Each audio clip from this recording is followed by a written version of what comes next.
ఏది నిన్న అక్కడ కావేరీ టూరిస్టు బస్సుకు సంబంధించి కర్నూలు జిల్లాలో జరిగినటువంటి రోడ్డు ప్రమాదానికి సంబంధించి ఏం జరిగిందంటే అక్కడ ఎవరైతే ఒక బైక్ నడుపుకుంటూ పోయిండో ఆ బైక్ నడుపుకుంటూ పోయినోడు మందు దాగి బైక్ నడిపిండట. మందు దాగి బైక్ నడిపి డివైడర్ని ఢీ కొట్టేసిండు. అంటే ఈ బస్సు పోయే కంటే ముందే డివైడర్ని ఢీ కొట్టిండు. అక్కడికక్కడ చచ్చిపోయిండు. వెనుకున్నోడు బతికిండు.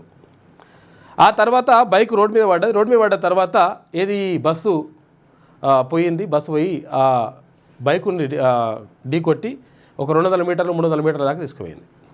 ఇక్కడ ఏమంటున్నారంటే అంతా కూడా ఎవడైతే చనిపోయిండో ఎవడైతే మద్యం మత్తులో అంటే మందు దాగి వాడు ఏది డివైడర్ని గుద్దుకొని చచ్చిపోయిండు కదా వాందే తప్పు, అసలు దీనికి అంతటికి కారణం వాడే అని చెప్పేసి అందరూ అంటున్నారు. కావచ్చు. కాకపోతే ఏంటంటే మరి డ్రైవర్కి కూడా ఉండాలి కదా. ఇక్కడ బస్సు డ్రైవర్కి కూడా అక్కడ రోడ్డు పైన మరి బైక్ పడిపోయింది. మరి పడిపోతే దాన్ని చూసుకుంటూ ఒకవేళ బైక్ పడిపోతే దాని మీద నుంచి ఢీ కొట్టుకొని దాని నుంచి ఒక 200 మీటర్లు 300 మీటర్ల దాకా ఇట్లా తీసుకొని పోవాలనా? అట్లేం కాదు కదా. దాన్ని చూసుకొని వీళ్ళు కొంచెం ఆపుకొని కొంతవరకు దాన్ని తప్పించగలిగితే ఏది పడిపోయినటువంటి బైక్ని తప్పించగలిగితే ఈ ప్రమాదం జరిగేది కాదు. అట్లా కాకుండా ఇష్టం వచ్చినట్టుగా ఇప్పుడు ఏమనంటే ఇప్పుడు వాడు ఒక్కడే కారణం అన్నట్టుగా పేపర్లన్నీ కూడా రాసుకొచ్చి తర్వాత మీడియాలంతా కూడా కథనాలు వస్తున్నాయి. సరే వాడు కూడా కారణం అయి ఉండొచ్చు.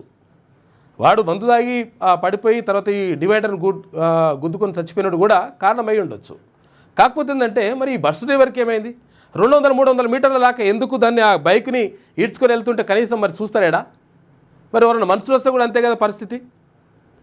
కాబట్టి ప్రధానంగా ఇక్కడ ఈ డ్రైవర్ది తర్వాత ఈ డ్రైవర్ కూడా మరి మందు తాగిండా లేకపోతే నిద్రమత్తుడు కూడా తెలియదు. ఏది బస్సు డ్రైవర్ కూడా ఇటువంటి పరిస్థితుల్లో మొత్తం మీద ఒక అగ్ని ప్రమాదం అయితే జరిగిపోయింది. 19 మంది ప్రాణాలు గాలిలో కలిసిపోయినాయి. మొత్తం కూడా అగ్నికి ఆహుతైపోయినటువంటి పరిస్థితి కనిపించింది. కాబట్టి దీనిపైన కఠినమైనటువంటి నిర్ణయాలు తీసుకోవాలి, కఠినమైనటువంటి చర్యలు తీసుకోవాలి.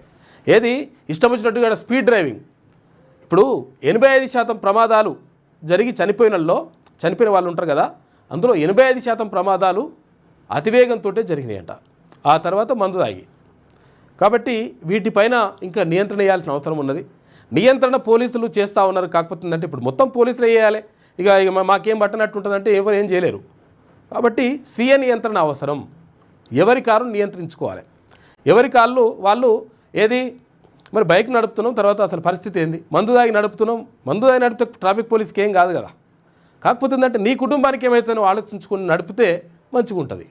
ఇష్టం వచ్చిన స్పీడు ఇట్లా బుయ్య పోతుంటారు. ఇక అసలు మామూలుగా కాదు. ఇక బైక్ నడిపినా అంతే, కారు నడిపినా అంతే. కారు నడిపితే 200 పోవాలి, 300 పోవాలి, 150 పోవాలని చెప్పేసి ఇట్లా తొక్కుతుంటాడు. ఇక ఈయననే ఇక మొత్తం ఈయనకే బలం ఉన్నట్టుగా దాన్ని నూక్తే తెలుస్తుంది. ఇట్లా నెట్టుకుంటూ పోతే అర్థమవుతుంది. ఇక తొక్కేది కాబట్టి తొక్కుతుంటాడు. ఇక ఎక్కడన్నా హఠాత్తుగా ఏదైనా వస్తే అడ్డం వస్తే దాన్ని కంట్రోల్ చేసే పరిస్థితులు కూడా ఉండదు.